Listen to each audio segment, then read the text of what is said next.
preserve reproduction in whole or in part without the express prior written consent of the owner is prohibited.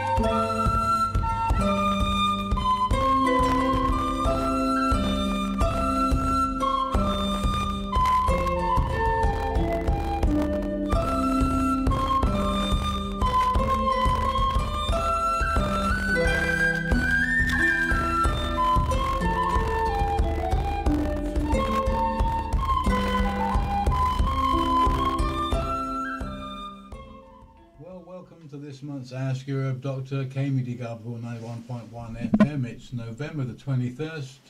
My name's Andrew Murray. My name's Sarah Johannesson Murray. Thank you for joining us this evening. Okay, so you're listening to Ask Your Herb Doctor, KMUD Garberville 91.1 FM and on the web at www.kmud.org. We're also live streaming this program to our Western Botanical Medicine YouTube channel. So you can listen live right now on our channel by searching Western Botanical Medicine in the search bar on YouTube. Click on the live stream. Tonight's radio show is a wrap-up of anabolic medicinal herbs, basically for men's health. I've been covering this for the last 4 months, I think, last four shows. I covered various different herbs that have protective or testosterogenic effects. We've covered things like gynecomastia and estrogen excess as being symptoms. And also we've had the beginning of looking at Dr. Pete's perspective on it and why his perspective is so different to mainstream. And that's what we'll get into here in a minute. But first, I'll thank our underwriter, who I forgot to thank. KMUD thanks Oxalis Integrative Support Services in Garberville since 2018, helping farmers maintain compliance in a regulated world. Oxalis offers swift metric updates, assistance with record compliance, along with many other services. They're also available to support cultivators, businesses, and individuals with water right reporting in the new Cal Water system. OXALIS. California.com or 707-923-3753. That's 707-923-3753.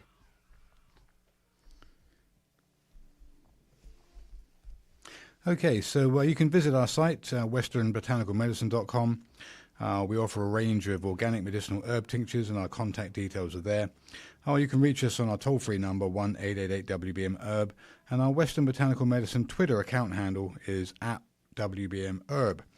Links to both our Twitter and YouTube channel are also on our website at westernbotanicalmedicine.com.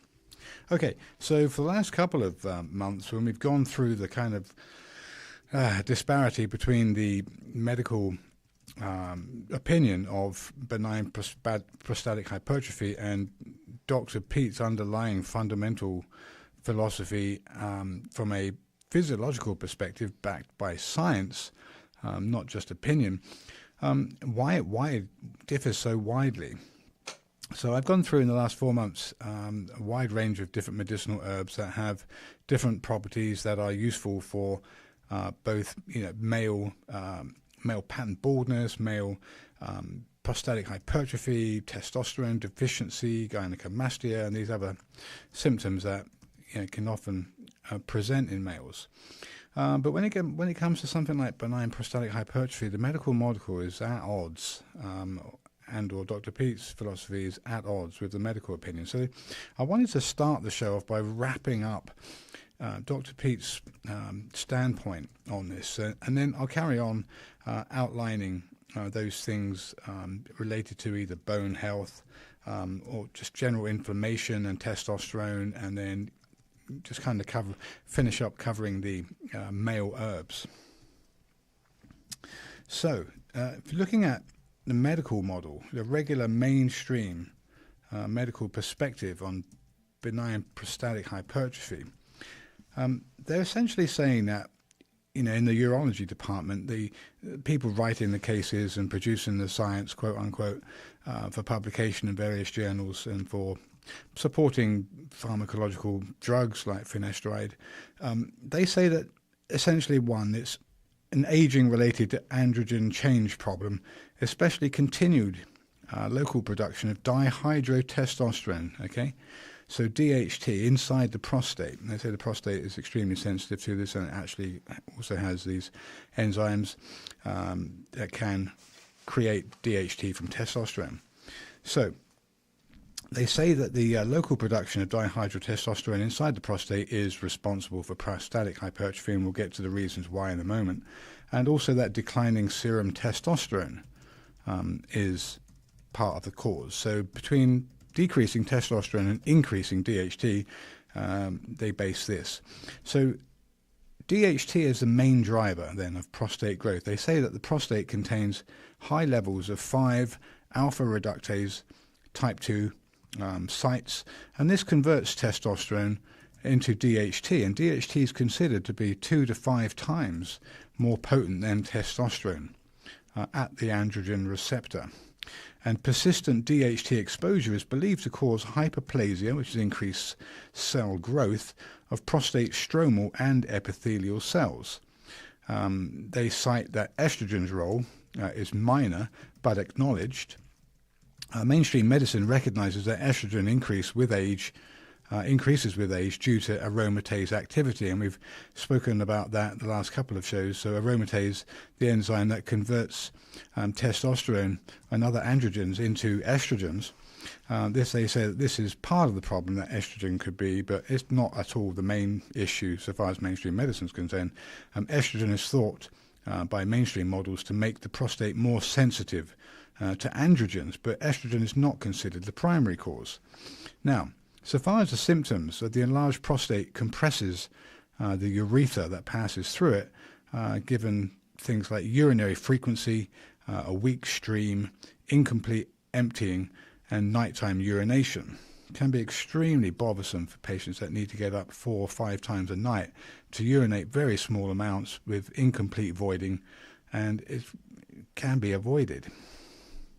So far as the mainstream model is concerned, the treatment model for this then is 5-alpha reductase inhibitors. So I mentioned finasteride and also dutasteride. So these are drugs that essentially reduce the conversion of testosterone to DHT. They lower DHT levels, and they cite that the prostate can shrink 20 to 25%, that there's small increases in testosterone locally, and it reduces the risk of urinary retention, essentially voiding more often and less stagnation within the bladder. So also they use alpha blockers, things like tamsulosin and alfuzosin, and these smooth muscle relaxers within the prostate or the bladder neck to make urination easier.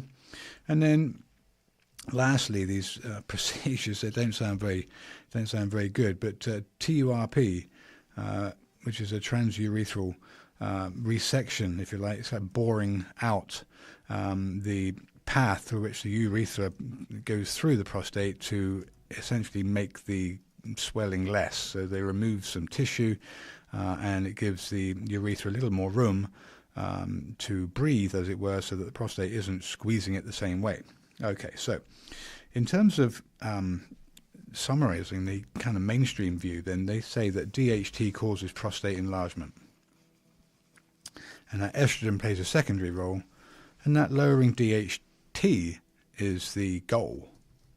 Now, Dr. Pete's perspective is quite different, and so I'll get into this and the reasons why and for, and then we'll keep going through some of the physiological mechanisms and the approach to benign prostatic hypertrophy that we would definitely espouse, which is along the lines of Ray Pete's, his scientific kind of base thinking and the mechanisms why. So his core principle and his core mechanism was always that he believed that it was driven, or benign prostatic hypertrophy was driven primarily by increased estrogen. Okay, so first and foremost, increased estrogen from aromatase and poor liver clearance and aging, and we'll get into each of these separately. So firstly, increased estrogen burden. He was always very opposed to estrogen, said there wasn't too much going for it except for implantation of a fertilized oocyte. Otherwise, it created fairly inflammatory sequelae and was quite problematic. Also, so secondly, increased estrogen being the first thing. Secondly, benign prostatic hypertrophy was driven by low thyroid function and low metabolic rate, and we'll get into that. Thirdly, lower testosterone and especially lower DHT. So here we begin to get into the converse of it. Then after that, the next thing is high prolactin and inflammatory mediators. And then PUFA.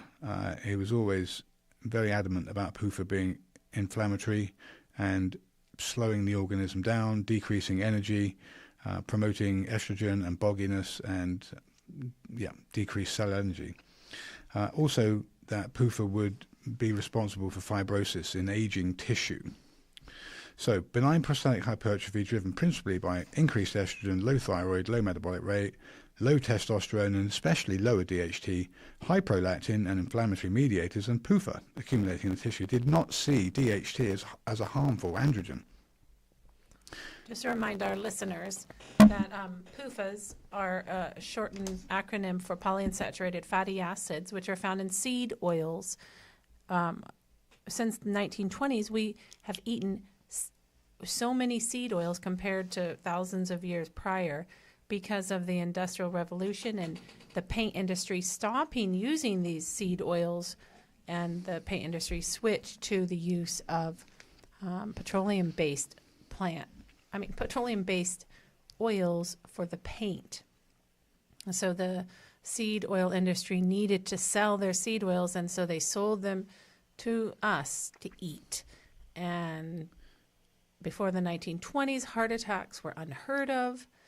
Now, seed oils are eaten all over the world, replacing safe saturated fats. It's become quite the epidemic with heart disease. They're linked to diabetes, obesity. They noticed in animal studies that these seed oils would cause animals to gain weight more rapidly than if they fed them saturated fats to try to get them to put on weight.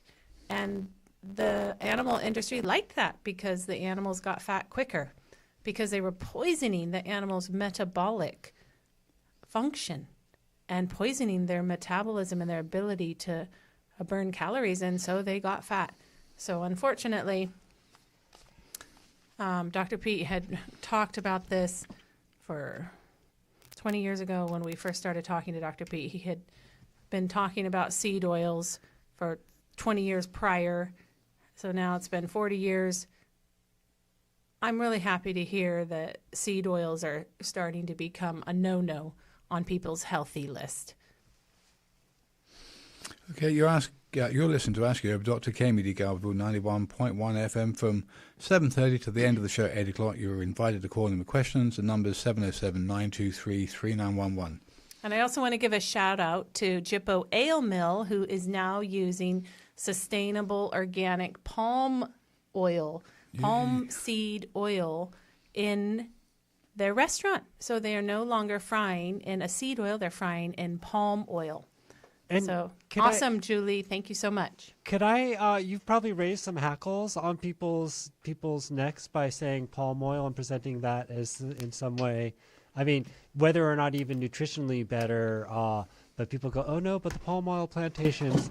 So yes, absolutely, palm oil plantations are a nightmare and destroying all the orangutans, and it is destroying humanity's future, and all plantations of every sort are a nightmare. A canola oil plantation too, but palm oil is more productive per acre than any other plant by 3 or 4 times, even the other tropical ones. So you better off with palm oil from a well-managed forest than any other oil source, like orders of magnitude over canola. So palm is better if it's done sustainably. So well, did you hear that palm. I just said that Julie at Jippo Ale Mill has organic, sustainable, RSPO, sustainable palm oil. So that is important for people to remember. I mean, there's lots of other sources of saturated palm, which fats. are horrible. Yeah, you can have very badly grown palm oil too, but badly grown palm oil uses less of God's earth than badly grown canola oil by over a factor of 10, even like 20 with canola. So that is an amazing, that's very, very interesting, Michael. Thank you so much for that. Absolutely grow it organically in a rich, diverse polyforest with lots of other plants and medicines, but don't be afraid of palm oil just because palm oil plantations are destroying the rainforest. Wow, that's wonderful. I didn't know that about the inherent sustainability productivity of is canola just or rapeseed. So incredible. The inherent productivity of the palm for producing oil is just absolutely way like 4 or 5 times better than coconut even. Wow. And I mean, coconut's another good source of a saturated fat that's very stable. Palm and coconut have much higher smoking points than canola oil. Canola oil smokes at 400. Palm and coconut smoke at 450. Beef tallow, saturated lard, if your pigs are actually not fed the seed oil or the seeds and the seed oils.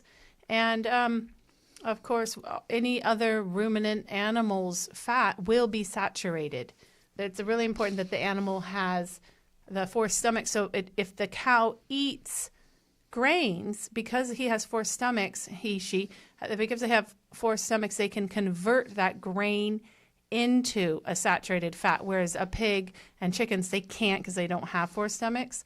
And it's not like I want cows to be eating grains, but if they are eating grains, the fat will still be saturated, whereas if the pigs and the chickens are eating grains, the fat will not be saturated. It will be polyunsaturated. Does that make sense? Okay.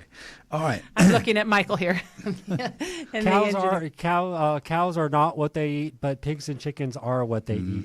Yeah, that's a good way to say it. So, and I mean, of course, that applies to goats and sheep and venison. And humans. And, humans, we aren't a ruminant, but yes, if you ate human, we would. Well, no, I meant if you eat seed oils, you are putting seed oils down in your body fat. Right, and the other thing, too, is that it takes for your fat cell to turn over. If you stop eating these polyunsaturated fatty acids and take a burden off your liver and take a burden off your pancreas, then it's going to take about 3 years for stored fat to get recycled.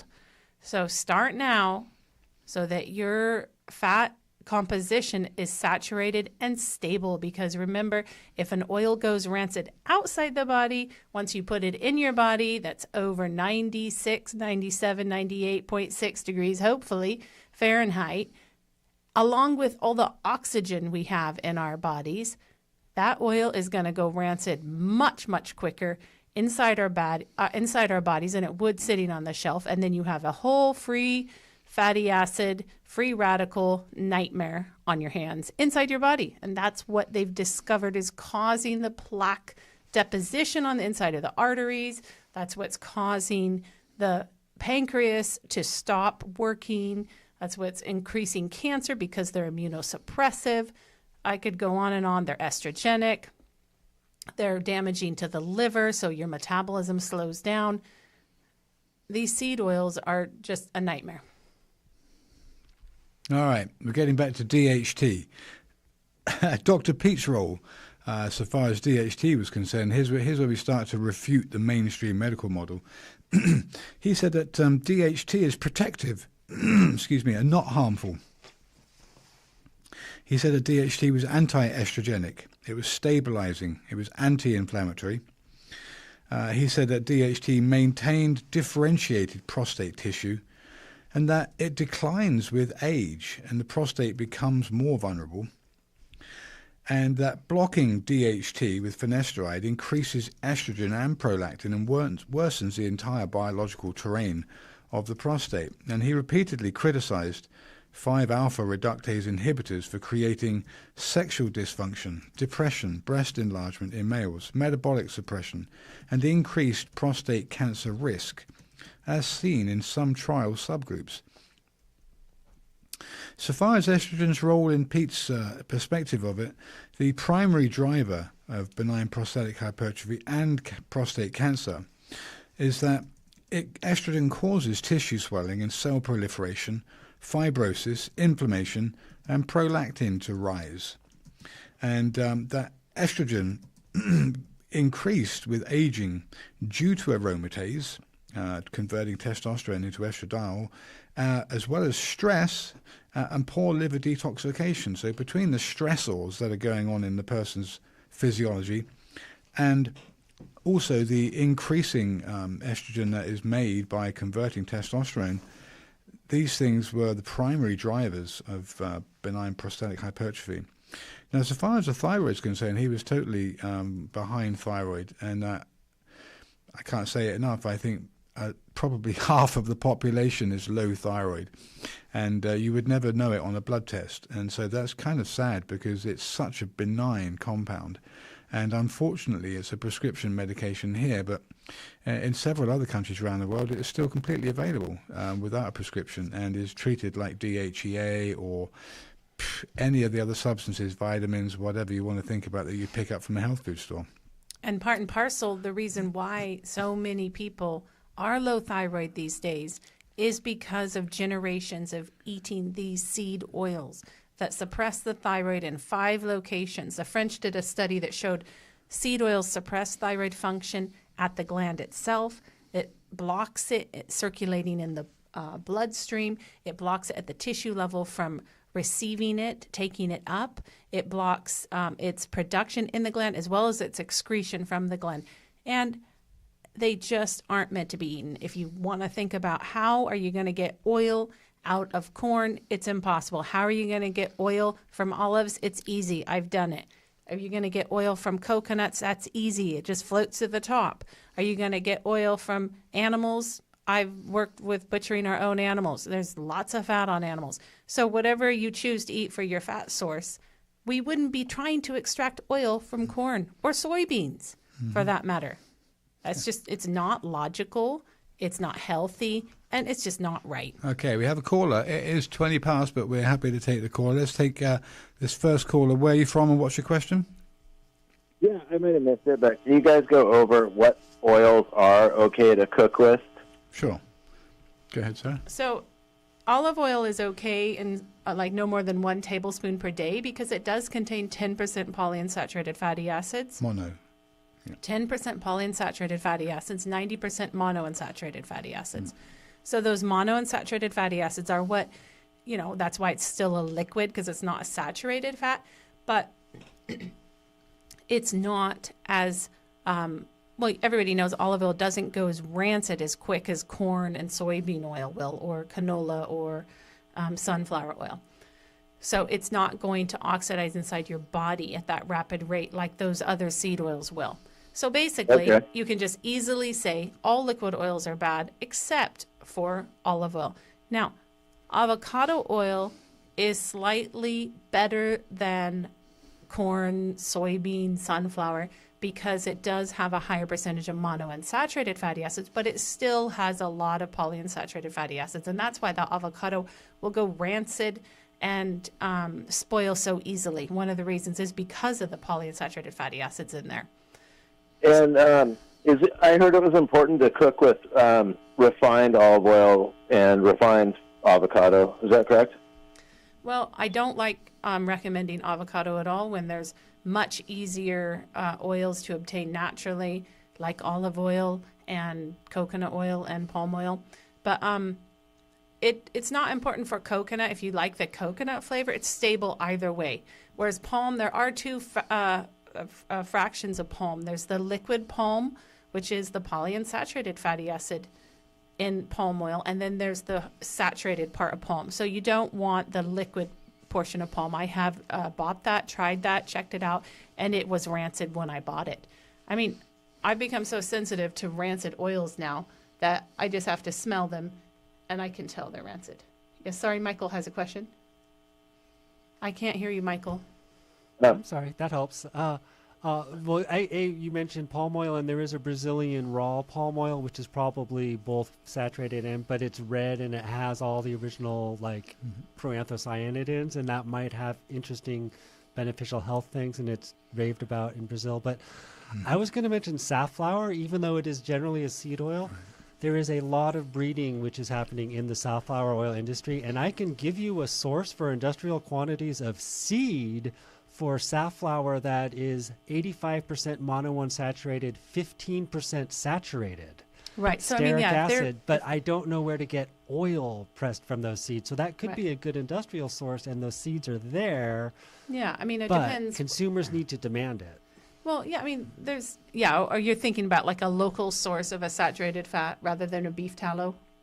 That would have to be acorn, and I wish somebody with a leftover distillation rig for cannabis oils would get on acorns and make us some nice local acorn fat. Well, I mean, acorn fat is still quite a lot of polyunsaturated fats in it, and that's why it helps animals. Polyunsaturated fats help animals go into hibernation. Well, we should be making our biodiesel out of the polyunsaturated fat. Exactly. Fraction, We should be, and then I eating the put other it, fraction. It's wonderful oil. I love my polyunsaturated fatty acids for curing my wood in my house. I oil all my windowsills and all my baseboards in my house with polyunsaturated fatty acids, tung oil, and it's absolutely beautiful. It forms a beautiful, nice resin-like silky texture to my wood. I just don't want that doing that inside my arteries. I don't want any resin plaque forming on my arteries or stopping my cells from absorbing oxygen. So other oils. What about the carcinogenic factor with refined oils versus unrefined? Okay, so a lot of times they have to refine, well, with corn and all these seeds, they have to do a heavy solvent extraction and heavy heat extraction to get them separated from the grain and the seed. And so that's not healthy. A lot of times those are not healthy solvents that they use for extracting that.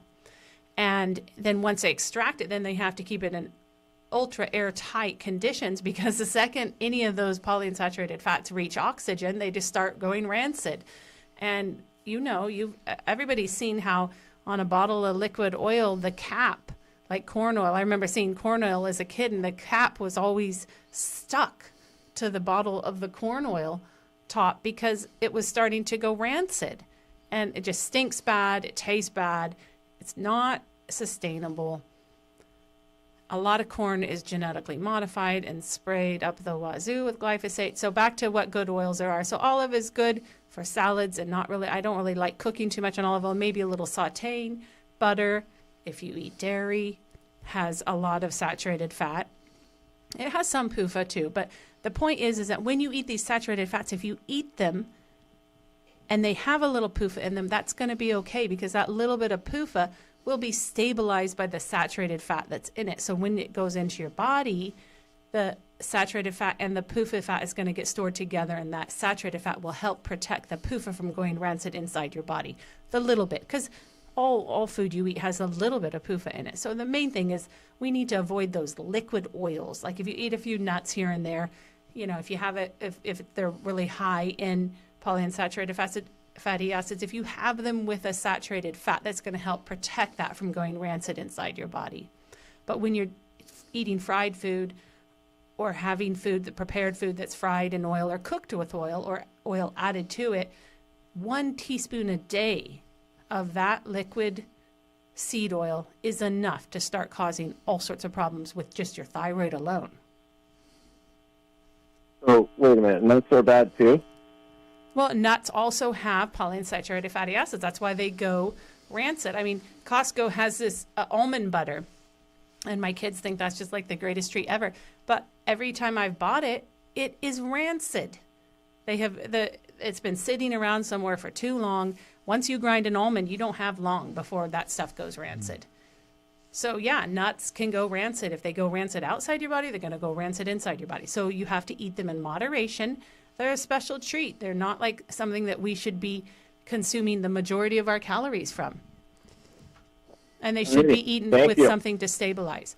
So besides coconut, palm, olive, and butter, animal fats that are solid, any solid animal fat. And if you like walnuts, as far as the rancidity and everything, there's walnuts, but there's also black walnuts, which are native here, and those they call confectionery walnuts in the trade, and they use those for confectionery things, which sit on the shelf a long time because they are much lower in essential fatty acids. Yeah, they might have a polys. lower PUFA content, the black walnut, because I know they do Exactly, last, yeah. I think they do last a little longer. Pecans are quite high in polyunsaturated fatty acids.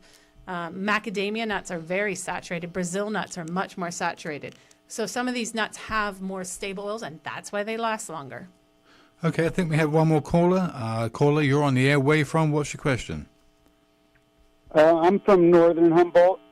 My question, just you guys talking about the PUFAs, real quick, I just wanted to ask about the Buckeye, number one. Mm-hmm. You guys, has anyone extracted fats or oils from that? Okay, you're talking about California Buckeye, the Aeschylus californica. Yes. Okay, I'm not aware they produce. You're saying that they produce a what from it? Well, I just wondered, as you guys were talking, if it would be in kind of an oil-rich seed. No. Okay. I wouldn't imagine. Well, I can only imagine that it is an Aeschylus.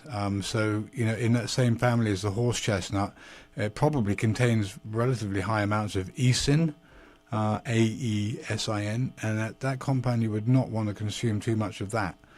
So I'm not too sure. They use it for venous insufficiency, so it tones the veins in people with hemorrhoids or poor venous return, but I don't think you'd want to consume too much of it. And the other saponins that are probably present in that same nut, that family of saponins, is also very gastrointestinal disturbing. So yeah, it's they're different plant species.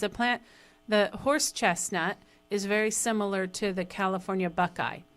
Those are in the same genus, but it's the chestnut that you eat. Yeah, I was just looking at. Yeah, that's very different. Are you thinking about just like the chestnuts that you can eat at this time of year and Christmas time?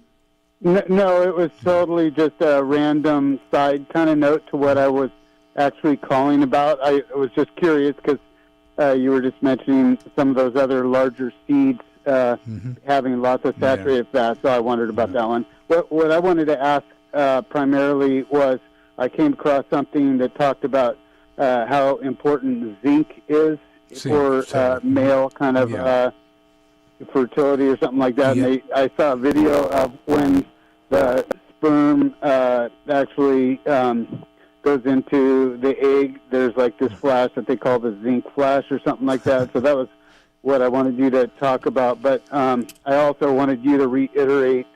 I called previously and asked the question of like when man or male gets fixed, I forget what the term is. Vasectomy. A vasectomy, yeah. Can that affect, can that make that person impotent over time? And I want you to reiterate what your answer was once more, because I think that's pretty important. Anyways, I'll get off the air and I'll listen to the zinc question and the vasectomy. Thank you. Yeah. So anytime you have surgery in a certain area, there's inflammation there because you've cut into tissue and you've disturbed the body. So there will always be inflammation there, and inflammation is damaging. And there have been studies that show an increase of impotence in men who have had vasectomies. So I remember when I was asking Dr. Pete about this years ago, he said, well, there are studies showing that. We're not exactly sure how that's working, but surgeries do cause problems, and stopping the flow of seminal fluid through the ducts could be an issue that affects things that we don't know about. I mean, you just think, oh, sure, it shouldn't matter because you still have the prostatic fluid. But we don't know everything about how everything works, right? And doctors think it's fine because, well, they used to think it was fine to cut out a stomach when you had a stomach ulcer, but they soon learned that everybody who had their stomachs cut out died. Medicine is wonderful. There's so many wonderful things in medicine, but a lot of things we just don't know yet. So long-term studies from vasectomies, how many years have they been doing them? There are health effects that happen from anything you decide to do where you take something out or put something in. Okay. So far as zinc and sperm is concerned, I'm not too sure about the I think you called it a zinc flash, but the zinc is totally very important for sperm fertility, as well as sperm quality.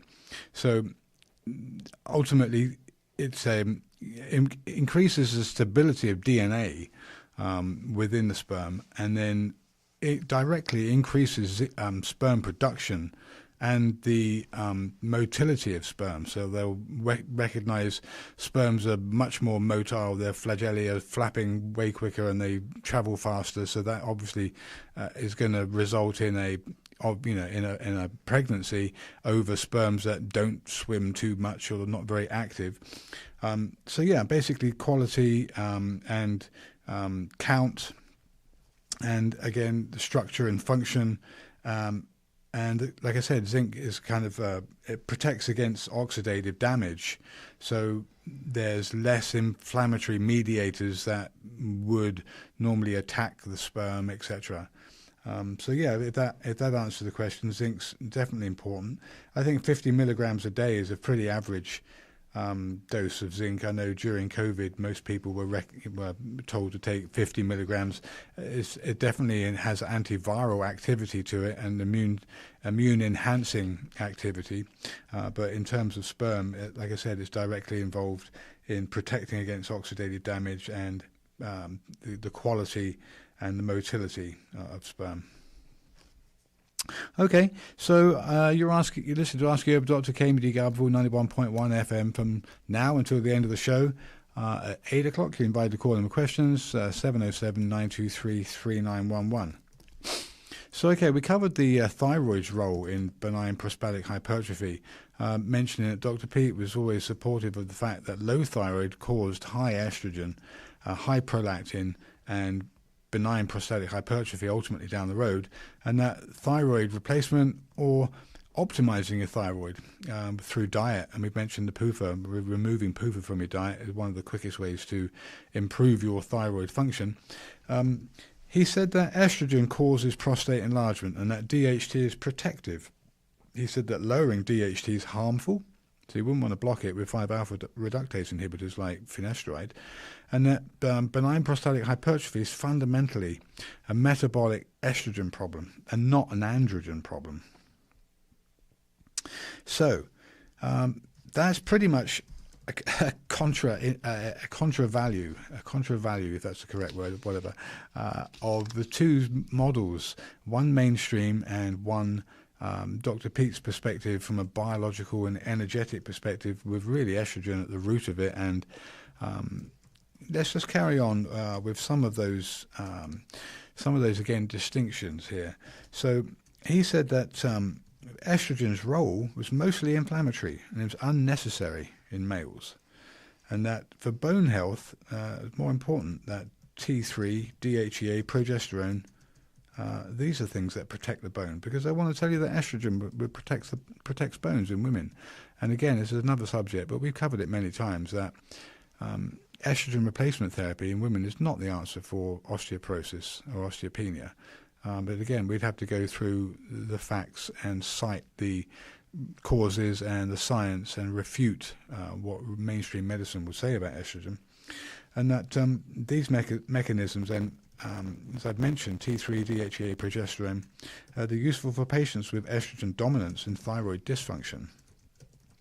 Whereas the mainstream model on estrogen will say it's essential for bone remodeling and density, and that estrogen inhibits bone resorption, and that you get this in aromatase deficiency. So if you're you're not converting your testosterone to estradiol, you're going to be in trouble. But that's actually counter absolutely the opposite of viewpoint. Okay, so DHT then. We've talked about that. We've refuted it from the perspective of Dr. P. We've argued that mainstream medicine and their take on it does not reflect the science of it. So from Dr. Pete's perspective and his view, then DHT therapy is a superior choice then for androgen replacement in men, especially when combined with metabolic supports like T3 and progesterone. And from a clinical endocrinology standpoint, the mainstream medicine would say that estrogen is necessary for bone, libido, and cognitive function. So do your own research, take a look at the facts, sort it out for yourself, because it's really not going to be what you thought it was, because most people are told the wrong thing. Okay, so we mentioned Mucuna pruriensis, or the velvet bean. Now, this is one of those sources of dopa. We mentioned this in relation to Parkinson's, and that dopa and L-dopa, a precursor to dopamine, inhibits prolactin. Again, this could be another reason for different sexual dysfunctions in males that have low testosterone or high prolactin. So we talked about the velvet bean and some of its, principal dosage. If you're getting an extract of it, 250 to 500 milligrams 1 to 3 times a day of a 5 to 15% L-dopa extract. You can make liquid extracts of it as yourself as a 1 in 2. It's definitely used for stress-induced or functional hyperprolactinemia. And the next thing, again, for supporting male health, vitamin B6, is a cofactor for dopamine synthesis, and high-dose B6 can suppress prolactin on its own. Okay, so the regular P5P, which is the active form, 50 to 100 milligrams a day. And then we talked about Vitex agnus castus. Now, the chaste tree berry. A lot of people think perhaps it's just a female herb, and obviously we use a lot of it for females with aberrant menstrual cycles, especially deficient luteal phases, but certainly can be used in men too. I mean, obviously it was called monk's pepper, and for a good reason, because it kind of dampened down libido in males. But essentially, its mechanism is as a D2 receptor agonist-like effect, modulating the pituitary. The dose of this is a 1 in 2 liquid extract, like the extract that we make, is 1 to 2 ml twice a day. Typically more effective in women, but still useful in men, especially at higher doses.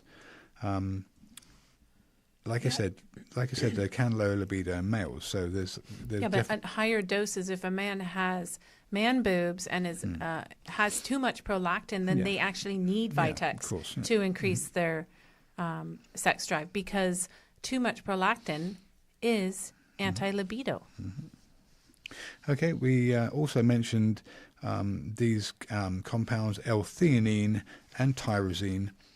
Both L-theanine increases dopamine in the midbrain, and L-tyrosine is a precursor to dopamine, and it supports catecholamine synthesis. Okay, so let's move on to let's see here. We covered that. Let's covered that. Looked at thyroid. Progesterone. Okay, so obviously progesterone, one of those things that can support an anti-inflammatory effect in the body, opposing estrogen. I think that the main mechanism by which it's going to work is anti-estrogenic. It's dopamine supportive, and it inhibits prolactin again on its own right. Obviously, in males don't want too much progesterone, as again can be libido decreasing. It essentially lowers the estrogen receptor expression. So if you have a lot of progesterone, I think if a woman has a lot of progesterone, or more progesterone to estrogen, Dr. P always said that something like a 1 to 100 ratio of estradiol to progesterone is beneficial. And women that have a 1 to 10 or less are in the kind of risk category for seizures, of all things. And in order to get pregnant, you need a 1 to 50 ratio. Yeah, so 1 to 50 is kind of minimum to get pregnant. But he said that progesterone then lowers the estrogen receptor expression and inhibits the pituitary lactotrophs. And the dose of this, about 9 to 15 milligrams of progesterone 2 times a day. I think 50 milligrams was actually a fairly normal dose. I'm sure he would always say, no, you could do less than that. It would still be physiologically active. And best used cyclically. So obviously for females, best to know when your LH spike is, when you would typically then switch to a kind of higher progesterone production, and that you would use progesterone in that phase for those 14 days until the beginning of the bleed. Then you could take a break for 14 days. Or if you had actually come into menopause and you wanted to use progesterone for its beneficial effects, because you're still going to get exposed to estrogen as a female during menopause and after, that you could time it with the moon phase. And we've always said that it's a very easy way, unforgettable kind of way of knowing when you're taking progesterone or not, is to use it full moon through to moon dark for those 14 days. And then from moon dark to the next full moon, you don't use it. So you've got 14 days on, 14 days off. Okay, we mentioned P5P, didn't we? That methylene blue, right? That's the next thing. I've seen some more. I've seen some more advertisements, if you like, for methylene blue in the last couple of weeks, and I can remember. I think it's gotten catchy. So ultimately, this enhances mitochondrial respiration, as well as dopamine signaling, and it can inhibit nitric oxide. Now, guys, you've been told probably that nitric oxide in Viagra is the best thing going for an erection, but nitric oxide was definitely not supported by Dr. Pete. So ultimately, methylene blue can inhibit nitric oxide, which is a good thing, and reduce prolactin indirectly by this. And the dose for this between 0.5 to 2 milligrams per day is a low dose, often under the tongue or in water. And Dr. Pete always discussed methylene blue as a potent metabolic enhancer. So it doesn't have to be a lot, a small dose. I think what I've heard it for actually more in the recent past is fenbendazole, methylene blue, for treatment of cancer. Actually, I think several celebrity people have endorsed it for their friends who've personally recovered from quote-unquote terminal cancer. Not saying it's the only thing that you should look at, but just to say that. John Campbell has some interesting, the nurse from England, John Campbell has some interesting YouTube videos about fenbendazole and cancer. If anyone's interested in that, they should check John Campbell out. It was invented a long, long time ago. I don't know if we can check it or not, but back in the 50s, I think, methylene blue, or maybe 40s, but ultimately it's been completely shelved. I think it was earlier than that, because it wasn't was. in the It was 1920s. in the formulary. In the formulary. Yeah, that's right. It was, yeah. I think that was maybe we can take a look. So methylene blue was first synthesized in 1876 by the German chemist Heinrich Cairo for use as a textile dye. But then I don't know when it became part of the pharmacopoeia. Well, it was definitely in the American formula, I think, as you said. I think the 1929. So when did methylene blue get into the formulary? Become a medicine? We'd have to look. I'm forgetting the exact date, but apparently it was for early malaria research. And the fellow was staining the plates with the methylene blue because it's also used as, I think it sticks to protein or nucleic acids, I forget which. And he found that when he stained the plates, they all died. So it originally was used as a anti-malarial. Yes, I've just checked you on that. What year was it? It was 1876. Okay. 1876 was when it was first synthesized. It was later. I want to say 1891. Okay. Not too much later than 1876, but they. And I'm gonna guess that it's the same thing as washing blue. Is that what it was? That washing blue? Do you know what I'm talking about? I don't know if that's the same as washing blue, but probably because it's very blue and stains things. Yes. Well, let's not say it is until we know. Otherwise, it'll be held against us. Okay. Okay, so let's move on to Withania. We can close this out. I just want to talk a little bit about ashwagandha. It's an excellent supportive adaptogen, and we've gone through Dr. Pete's refuting DHT as the cause of prostatic hypertrophy, so at least I got that out. Let's go through ashwagandha, Withania somniferum. I just want to say something about using AI, since that seems to be, that's definitely catching on, so isn't it? prevalent and catching, and really a wonderful tool. But when you ask AI questions about, for example, this DHT, and you want to have it answer you the truth, you need to put parameters in the question that state things like, I want you to answer my question using strict logic, mathematical probability, and observational science, because otherwise you get fed the common current consensus. And so that's just for people that are interested in using Grok or any other chat GPT.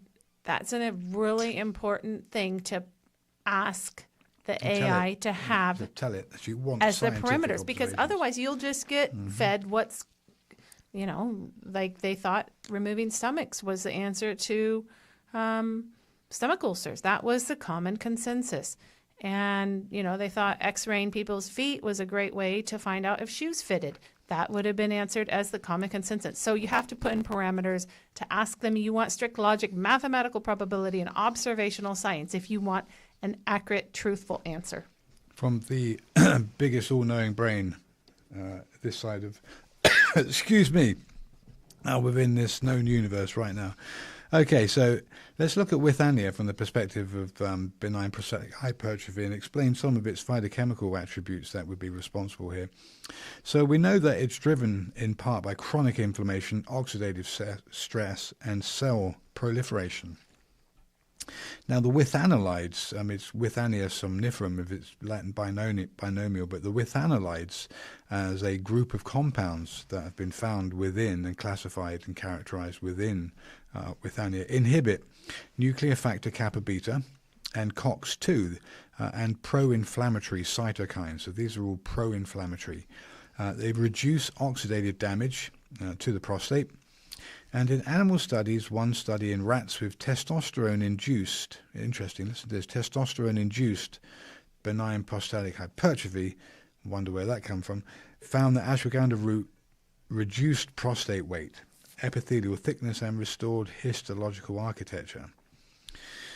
So it modulates the hypothalamic pituitary axis and may help balance testosterone and DHT. Now, in human studies, it has increased serum testosterone and reduced cortisol, and it may also reduce estrogen-induced proliferation via its anti-aromatase effects.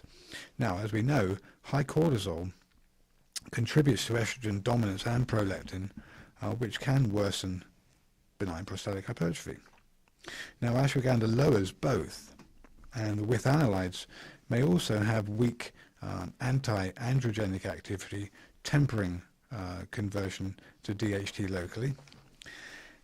In terms of stress reduction and autonomic regulation, the symptoms of frequency and urgency, which are probably the most common problems with BPH, are often worsened by the autonomic nervous system's imbalance and chronic stress. And I mentioned that ashwagandha was a adaptogen, a class of agents that normalizes the stress response, which may reduce the irritative urinary symptoms. It will also help with improved sleep, and because of reducing cortisol and stress hormones, and reduce nocturia. Okay, so that's a little bit on withania, and then obviously, you know, the common combinations that you find are things like tribulus terrestris, we've mentioned that, saw palmetto, which I've included in the past show, ashwagandha, and yeah, these are all supportive treatments. And you know what? It's not always a one size. Well, it's not always a one size fits all. It's never a one size fits all. There's definitely room for tweaking different formulas for different patients according to their physiology, their age, their body fat, etc., their thyroid function, and many other parameters of their kind of overall energetic state. So, yeah, I just want to shout out to those fans of Ask Your Herb Doctor who tuned in to listen to Dr. Pete and his perspective. His kind of timeless wisdom is still very much available out there on the internet. If you want to go and do some research yourself about Dr. Pete and his fundamental philosophy on energetics and hormones and his entire basis for his existence, as it were, to talk about PUFA and estrogen and progesterone and pregnenolone and thyroid and everything else. Yeah, thanks so much for your legacy. It's been 3 years now. It's November. We're coming up to Thanksgiving 3 years ago when Dr. Raymond Pete passed from this earth as we know it. We just want to send our best wishes to his remaining family members and all of his avid supporters and those who loved what he gave. He gave a lot of his life to help people. He was a real minister. He was a real revolutionary, and he inspired so many people to think for themselves, to ask their bodies what it is that their bodies are telling them, And to question science. yeah, and to question what you're being told and who's funding it and how it's working. So yeah, I want to make sure we remember him, since this is November of 2025, and Thanksgiving we Day. sadly lost him 3 years ago. Yeah. Okay, so we're getting pretty close to the top of the hour, 7:55. I think just to quickly say, we've mentioned ashwagandha a little bit here then, so probably best for men with stress-induced hormonal imbalance, informational hyperolactin. And again, it's not a standalone, can be used in combination with more kind of anti-androgenic herbs, things like serenoa and urtica root to block the aromatase activity, and Pygeum africanum, another herb that has shown some very good results in some personal prostate patients. They're doing really well with the formula of serenoa, urtica and Pygeum. Okay, yeah, I don't know if there's no point starting anything new, but ultimately, see here, December, the third week of December, we'll be back. Appreciate all the people that called in, and for those people that were listening who haven't called in, thanks for tuning in. We remain here, gosh, 22 years later, I think. I think it's about 22 years since we've been doing this, and we're still here, still in the same place, still doing the same thing, third Friday of every month. Pleased and honoured to do it, and it's definitely a passion. It's not a job, it's a passion, and so thanks to everyone who supports us, whether it's buying our extracts or calling in for consultations, or just talking to other people about all the different potentials and possibilities of alternative medicine that there are out there, so that you're not just stuck with one paradigm, an increasingly toxic world, and an increasingly vested interest in big corporate control of medicine. So we wouldn't want that, and we all want free choice and freedom of speech and everything else that makes this country what it is, a great country to live in. And thanks so much for people that have listened. Until the third Friday of next month, my name's Andrew Murray. My name's Sarah Johannesson Murray, and thank you, KMUD, for allowing space and time for people's opinions and viewpoints to be shared. Yeah, kind of a Thank rarity. you, KMUD. You've been around for a while promoting free speech. Keep it up. Thank you for all the volunteers for KMUD too that help. Thank you, Michael. All rights are reserved. Reproduction in whole or in part without the express prior written consent of the owner